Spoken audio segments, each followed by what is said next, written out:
DGCAच्या अहवालामध्ये 6 लोक होती सुरुवातीला प्रवास करताना, मुंबई ते बारामती, आणि नंतर ती 5च लोक त्या ठिकाणी राहिली. मग कोणी किती नाकारलं तरी त्यात इंधनाचा साठा होता, आणि जर नसेल तर तो महाराष्ट्राच्या जनतेला, मला असं वाटतं ते एकदा कळलं पाहिजे की खरं काय खोटं काय. ट्रॅफिकमध्ये साहिल मदन कसा अडकला, त्याच्यानंतर सुमित कपूर सध्या कुठे आहे. मला तर सुमित कपूर जिवंत असल्याची शंका येते. ते काय येते, DGCAच्या अहवालामध्ये 6 लोक होती सुरुवातीला प्रवास करताना, मुंबई ते बारामती, आणि नंतर ती 5च लोक त्या ठिकाणी राहिली. मग त्यातला सुमित कपूर अब्सेंट होता असं जर असेल तर मग फ्लाईट कोण चालवत होतं? शांभवी पाठक चालवत होती का? बघा, साधा प्रश्न आहे, याला काही मी बाहेरचे सोर्सेस वापरलेले नाहीत. आणि DGCAने जर सांगितलं की 5 माणसंच बसली, चुकून आमचा आकडा 6चा आहे, तर मग सरकारने विमानाच्या कलिना गेट नंबर 8 वरून VSRच्या व्हाईट फ्लाईटमध्ये बसताना पर्यंतचा CCTV फुटेज द्यावा. जर 5 माणसं बसली तर ती 5 माणसं दिसतील दादांसोबत, आणि जर 6 माणसं बसली असतील तर ती पण दिसतील. मग ते फुटेज काय येत नाही?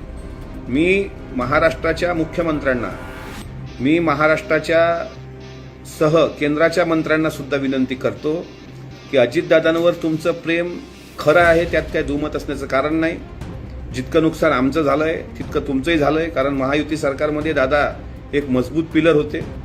पण त्या मित्राच्या ऋणातून मुक्त होण्याकरता महाराष्ट्राला ब्लॅक बॉक्सच्या डेट्यातला संभाषण हे वाटल्यास आणखी वेळ घ्या. तर 3 महिने तर घेतलेच आहेत आपण, आणखी वेळ घ्या, आणखी वेळ घ्या. पण दादा विमानात बसल्याचा CCTV मात्र तुम्ही देऊ शकता. ते तुम्ही का दिला नाही? म्हणजे काय असतं की DGCA खोटं बोलते आहे, TV खोटं दाखवते आहे. हा महाराष्ट्राच्या मनातला हा सावळा गोंधळ तेवढा जरी दिला ना तर भरपूर चित्र क्लिअर होईल. मी आणखी एक गोष्ट, आमच्या अकोल्याचे पण तापडिया नगरचे सहकारी धन्यवाद म्हणतात, आणि एक कमेंट अशी पण आहे की तुम्ही एकटे लढलात. हे बघा, हे माझ्या एकट्या लढण्याचा किंवा मी एकटा फार शहाणा आहे याचा मला सांगायचं नाही. माझं म्हणणं असं आहे की सर्वांनी हा लढा लढायचा आहे. आता हा लढा काही राष्ट्रवादी काँग्रेस पक्षापुरता मर्यादित नाही आहे. हा लढा महाराष्ट्राच्या अस्मितेचा लढा आहे. अजित पवार विमान दुर्घटना, सुमित कपूर यांच्याबद्दल संशय आणि पारदर्शकतेची मागणी. मंडळी, या व्हिडिओमधनं आपण बघू शकत आहोत की अजित पवार यांच्या विमान प्रवासाशी संबंधित विसंगती, पायलट सुमित कपूर यांच्याबद्दल उपस्थित केलेल्या शंका आणि सरकारकडे करण्यात आलेल्या पुराव्यांच्या मागणींचं हे विश्लेषण आहे. तर DGCA अहवालात प्रवाशांच्या संख्येवरनं मोठी विसंगती दिसून येते. सुरुवातीला मुंबई बारामती प्रवासासाठी 6 लोकांची नोंद होती, परंतु प्रत्यक्षात 5च लोक राहिल्याचं सांगितलं जात आहे. यामध्ये सुमित कपूर यांच्या सद्यस्थितीबद्दल गंभीर शंका उपस्थित करण्यात आल्या. जर ते गैरहजर होते तर विमानाचे नियंत्रण नक्की शांभवी पाठक यांच्याकडे होते का, असा प्रश्न विचारला जातोय. महाराष्ट्र सरकार आणि केंद्र सरकारकडे कलिना गेट नंबर 8चे CCTV फुटेज सार्वजनिक करण्याची मागणी करण्यात येते आहे.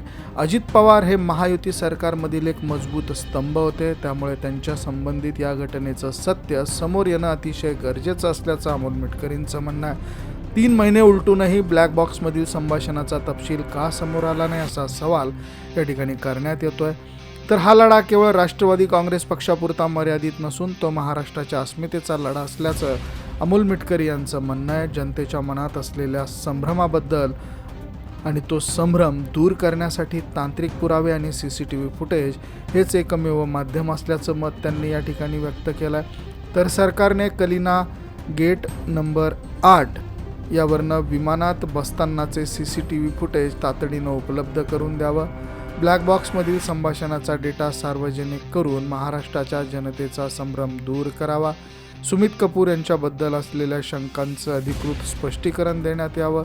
तर अजित पवार यांच्या विमान प्रवासाबाबतच्या तांत्रिक नोंदी आणि प्रत्यक्ष घटनाक्रम यामध्ये तफावत असल्याचं या ठिकाणी अमोल मिटकरी यांचं म्हणणं आहे CCTV फुटेज आणि ब्लॅक बॉक्स याचा डेटा समोर आल्याशिवाय या प्रकरणातील सत्य महाराष्ट्राच्या जनतेला कळणं अतिशय कठीण असल्याचं या ठिकाणी सांगितलं जात आहे. तर मंडळी, अशा पद्धतीनं आता पायलट जिवंत आहेत का?